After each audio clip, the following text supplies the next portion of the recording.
YouTube, it's me, Darren Vox. I enjoyed saying that to everyone. Sorry, I'll edit that out.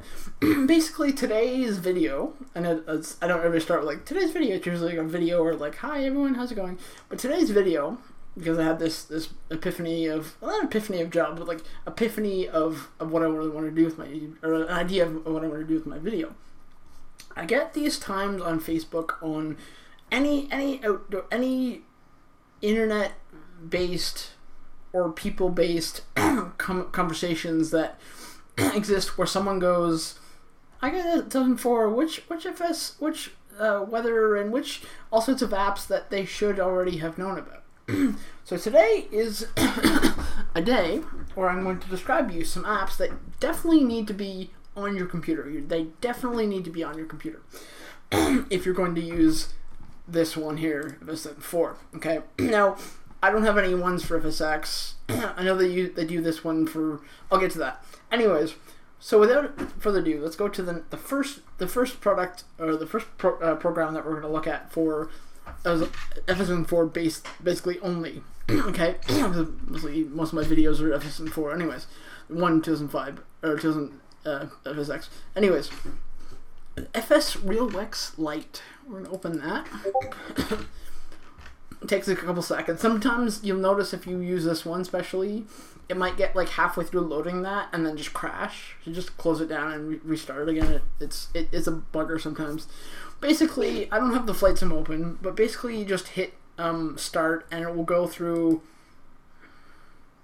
all these like METAR information, downloading the information for you. Now it says it's not connected, and I'm totally like, normally I'd be like, oh shit, I gotta load up my flight sim, but because I'm describing this, I don't mind it. Now I don't know how to cancel it, but I realize that you have to wait till this is finished if you do this.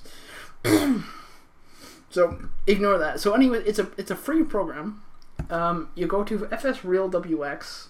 So FS like FS flight simmer, like short form to FS. Real is in like keep it real. FS real WX, all one word, fsrealwx, all one word. And okay, WX and .net or .com, and you should be able to download it for free.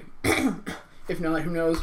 In the future, it may just be available on like Simviation or those like free flight simmer file websites. But this part of it, this showing the weather, the only reason these fsrealwx came about was because for and FSX, you basically for years had the Jeppesen sending information to the sim, like you just go hit Google weather and you get it and it's fine. But 2010, 2011, 2012, somewhere in there was a time where I think Jeppesen said it's time to not connect with that sim anymore. So they stopped. So ever since that, people have been like, okay, I want real world weather, but I'm not going to get it from the default source. It's a common thing that I see people going that like, I'm finally getting back to flight sim and I'm finally looking at it and I'm like, something's wrong here, like it's not working, and I'm like, I have to let you know that in whatever it was, 2013, whatever it was, Jeppesen said for 2004 especially, or maybe FSX, I don't know, that when you go to real world weather, it's not going to give you the information anymore. It's not going to do anything for you. It's not going to work. It'll just be like a blank click or like a white click or whatever they call it, where like you click something and it doesn't do anything. So you need to have this in your head that this program here, fsrealwx lite, is the one program for 2004 that you're going to use. Like there are for FSX, there's another bunch of like a small handful, and X-Plane and all sorts of ones around there. There's dozens for them, and they already have one. But for 2004 especially, you want this one here. You could go for the Pro, but it may or may not work. The Lite one is probably the easiest, and it's free. It's a simple. It's like maybe 12 megabytes, and it runs pretty good. Like I said, it does have little glitches here and there where it will load halfway through the loading thing, and it will crash, or it won't detect this, or no. there's a couple different issues, but they're not like I can't live with this anymore. It's like I can live with it. It'll come, and like I said, sometimes it freezes up the sim a little bit, and the frame rates go down to like 2%, frame per second, or like something really super stupid. It can do that sometimes, but not always. It's always quite a good value to have, and it will update and you can, like I said, you can change it to somewhere here. You can do the options. You can get it to now. You can also go like where you want from NOAA or VATSIM, but you can also get it weather interval every 10 seconds, 20 seconds, whatever you want, and then all sorts of different settings, also different whatever, and then we control so there's a lot of different stuff, but there's also this flight plan mode. You load by the like most when you go into Flight Sim 2004, especially 2000X, when you're like hit the flight plan button, because there are other programs, but the default one, you click on it, you go okay, airport, and then you go save, and most of them are .pln. So you can go import plan.pln. Now you can see it brings up all the ones I have. Now I haven't used some of these in a long time, but you can see that there's a lot of them I've made, and these are like they're all .pln. That might actually all be like .PLN, but like it basically oops, that is not what I wanted. I wanted to I can't get it. Anyways, it's not a big deal. Basically you can calculate calculate all the information. It's all in there. Okay. I haven't used any of these buttons because I don't know what they're all about. Like I know what they mean, but I mean what they are talking about, what they like these words. I understand them, but I don't understand what they do. Anyways, but basically just hitting one button and you're good. So basically you laugh when you see this. It still works. I'm not going to let it. This is another vital. This one and this one go hand in hand, right? And they do so good. And like I said, one of the videos that I tried to do a few moments ago, the recorder only takes 15 minutes, so I couldn't describe it completely. But basically, this is the second time I'm doing it. But basically, this program, you know how sometimes in Flight Sim in the past, before especially. The times like I load up my flight sim. Maybe you have a default flight that's like at your airport, and you're like, I don't know what time it is at my time, and you come up and it's like 2 o'clock, 2 hours ahead or 2 hours behind. Like, it's not correct. Well, I think that's a computer glitch. And it kind of sucks sometimes because it's not exactly correct. But this program here, FS Real Time, it's a free program now.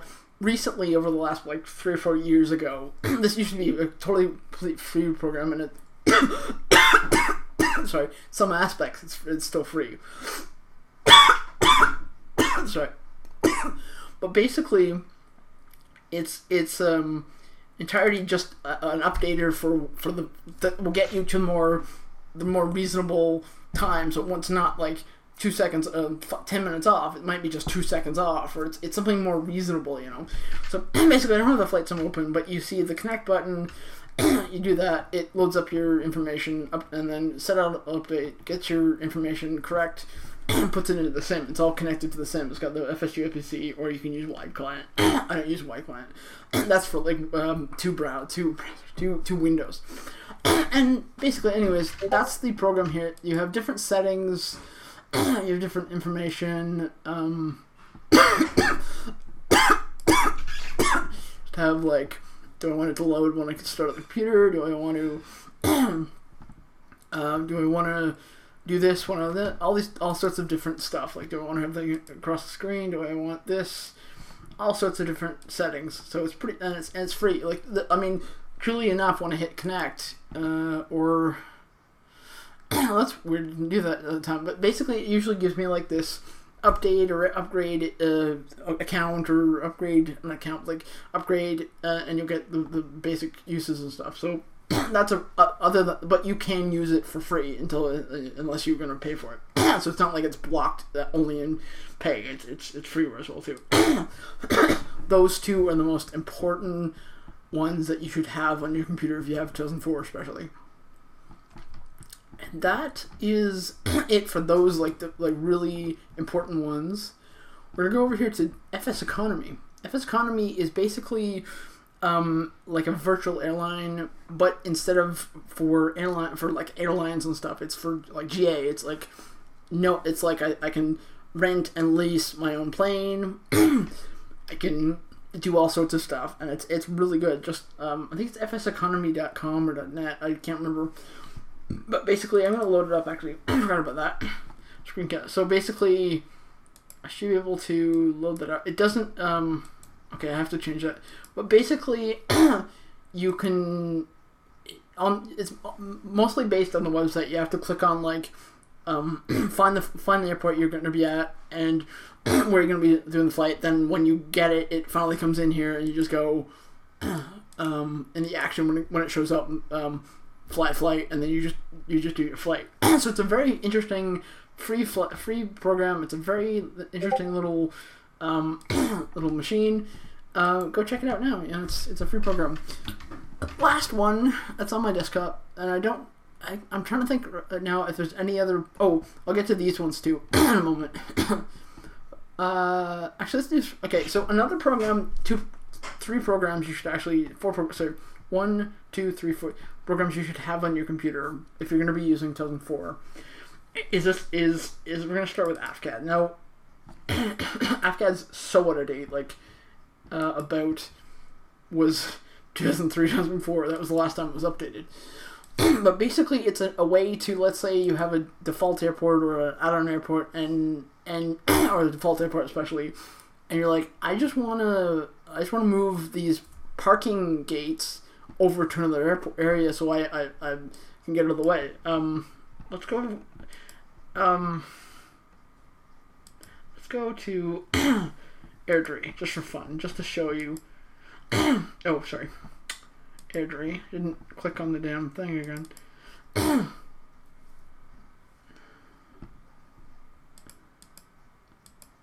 Sorry. So basically, from here you can also insert runways, helipads, tower. So this airport does not, I don't think, have helipads. But basically, you could put a tower viewpoint. You could put all sorts of different things, and it's a very, very archaic, old, questionable. It still works. It still is gonna run for forever, but it's still the layout's so old. And we'll get to that other one in a minute. And that's afcad. You can basically just do parking, insert all sorts of these things, and these are so you can see what parking spaces you have. You can also click it on it, and you can put parking codes. Now this is a GA airport, so you're not gonna have AAL or whatever, right? You're gonna have barely any codes, but you know what I mean, right? So basically that's afcad. That's AFCAD. This is the second. Let me see. Checking information again. afcad 2.2. I don't even remember even having 2.1. I mean, it could be that I did and I just don't remember it that well. So that's that. I'll get to this one in a sec. But basically, this program is another one. If you're like, I don't want to paint. I don't know how to paint in Flight Sim. Don't worry about this program. But if you're like, I want to change things. I want to F with things. I want to merge things around and do all sorts of things. This is where you can go. Sometimes, if you're gonna open up a let's take a photo here. None of these are BMPs, but let's just right click on this. It's probably not going to run, and it's probably going to break it or not work it right. But you could do it. Take this image of my mother, go into okay. But basically, you could bring it into DXD BMP to edit it, to change it, to move it, to round it, and sometimes I find when people send in textures is in DXD3, which 2004 does not use, so I have to go in here to open the file, and then let's take I don't know, one of these ones for example, right? Right. Sometimes I have to just click on this because there's an alpha channel in there and I don't want it. So basically that's what goes on. And anyways, that's a DXDP. It's a free file. It's always going to be a free file as far as I know. one of the last few ones here. I got this one over here. I'll show you in a moment. Is ADE170. It's like someone said, I think this needs an upgrade, but the owner of this program is not going to come back and I think he's still alive, or maybe not, but didn't want to come back and say, hello, how are you? And come back and update it or change it or do something. So someone said, well, I can find a way to copy the same program file information, but add more to it and make it more intuitive, and you can add buildings and custom this, and so basically this is the airport design editor. A lot of people there's the 9 for FS9, there's the X, and there might be some other versions of it. But basically this is the one for FS9. And basically you can come in or you just hit your just about the same way as the one previous to it. Like I could Alberta Airdrie, Acme, sorry, Airdrie, open. Okay, negative, or ignore that. But you can see what I mean. Like you open it up. Sorry, actually, open stock airport. But you can see what I mean, and then you can go and do, like, what I really want to do is just open up an airport so that I can show you I don't care, just one of that one there. I don't really care. But I just want to show you, I just want to use it to show. So basically, it's just like afcad, like it was. But basically you can do, like, instead of like afcad, you couldn't right click and do add anything, but right click on here, you can add in that, instead of going, okay, type in the coordinates and not knowing exactly where it's going to be. You go, well, over here I want to here I don't want to, this airport, I don't know if that's help it, but you can see what I mean, like, add a windsock right there, right, put it right in that spot, or, you know what I mean, like, you can do whatever you want with it, right? Do a whole lots of stuff. You have different if you ever do have any of these programs, afcad or this one, always before you finish compiling, like, compile it, save it, be happy, and I feel good for you when you make something, but always put it to the fault finder, because you never know. Because I had a scenery that I made of a glider club. If you look at the flightsim.com website and search Darren Elliott, my username, Darren Elliott, my actual physical name. What's strange is that there's a file, a whole set of files of airports that I was making that are just afcads, and I wasn't trying to meet. I'm the maker of like Taxi to Sim or Taxi to what, like one of those little like payware where they sim. I was just trying to make afcad. Sometimes you go, the people who make scenery, and you have to go through like 12 different steps. You have like the different 3D sketch or the different programs. One of the last things they have to work out, they're like, oh, all I've done is all this stuff. I have to now create an afcad. So what I was doing is trying to keep them, like, I wasn't adding any buildings. I was just giving them information, like where the airport's located, the runways that are on there. They can change it around. They can do whatever the hell they want, but it will be at least one less step to do. And basically, no one ever commented in a bad way about it. It wasn't until a scenery that I had created was interacting with another scenery that had just been made. And I'm like, I'm flown around this airport near London, Ontario, where I live, and I'm like, why is it giving me this error? I mean, I can't remember what airport is in there. So then it clicked on me. I'm like, wait, that airport I created was like just south of me, this little glider port. They don't have an ICAO, which is so strange in this world. They don't have an ICAO. So I just made up one CYGC, London Soaring in Ontario. But basically, when I made it, I didn't do any fault finding, and it wasn't until this CNN4, which is Stratford, but it's changed its ICAO, but like at the time it was CNN4, and I'm like, it clicked on me as I'm looking at this airport I made. I'm like, oh, it's my scenery that's involving itself in another airport. And it wasn't until I really went through I said to the guys, like, delete that file. I'll upload I'll save the airports that are on there just in case I needed to upload it again. And then I fixed it, and then I finally went into the tools, the fault finder. I was like, oh my god. Now let's just checking. Oh, right. Oh my god, I had like a bunch of different.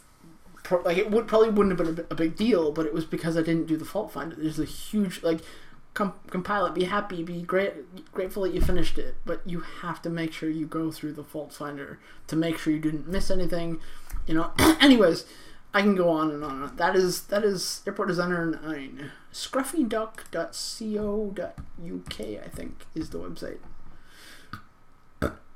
ADE. Now they have updated to another one. I haven't myself updated.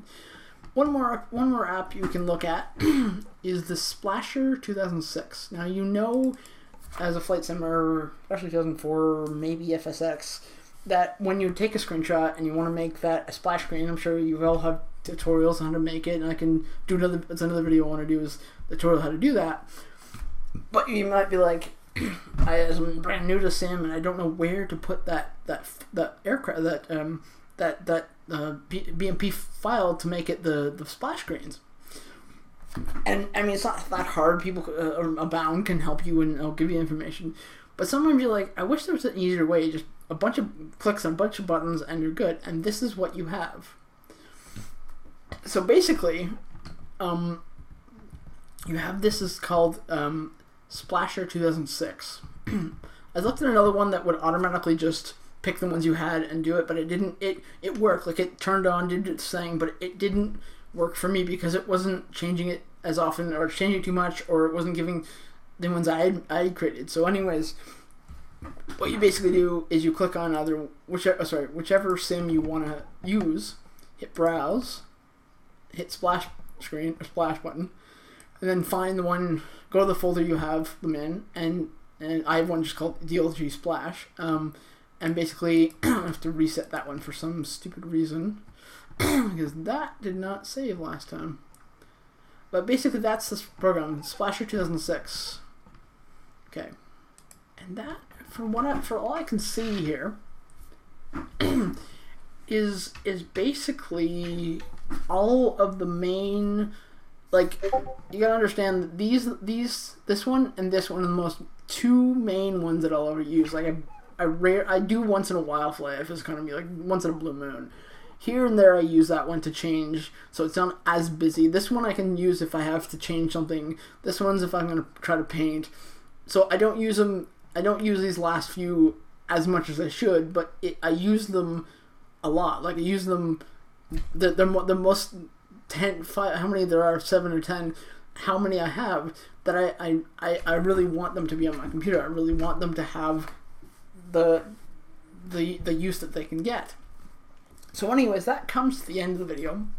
It comes to the end of my ranting, and part of this video is going to be like rant video, but anyways, that is all I wanted to say. Thankfully, the other program, this one, speaking of programs, this program here is actually great for screencasting, because you can also see yourself too. This one is not showing myself, so I don't know what I mean, I look pretty good. Look that I look like something, but I can't tell what my.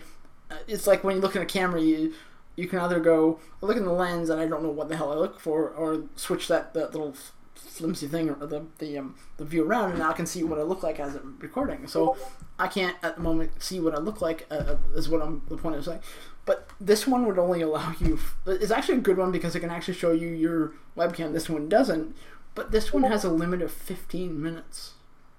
I don't know if it's like you pay extra to get longer. I really don't know. But anyways, I'm just rambling again. There's a good game if you want it. It may be free by now. It's been like 10 years almost. Anyways, this is another game, by the way. This doesn't have anything to do with Flight Sim, but just like, you know, my iPad apps or iOS apps that I did like all the ones that I really do, but one that doesn't fit into like some of them were like biking related ones, and one I didn't. So this one is a really interesting game. The controls are a little like the controls that you have to use are a little messed up. They're not like like the front the up arrow on the keyboard, or the down arrow on the keyboard. It's like V and D, and then B, and V is like go ahead, forward. D is like go slow down. B is in Bruce is like slow down or stop or turn on the brake, and it's kind of a little messed up, but it's actually not so bad. It's a free program, passenger train simulator. And unfortunately, it's not where you are the passenger. It's just you're driving a train that has passengers. So it should be like train passenger. Anyways, I've come longer than I normally have in most videos on my YouTube. I want to just say thanks for watching. Thanks for checking. Thank you for coming to the end of the video. I know that not everyone's gonna ever come to everyone's end of the video, but I hope they do. I hope there's a lot of good things waiting. Anyways, I'm going to sign out. I hope you are able to see me or hear me. Thank you. Bye.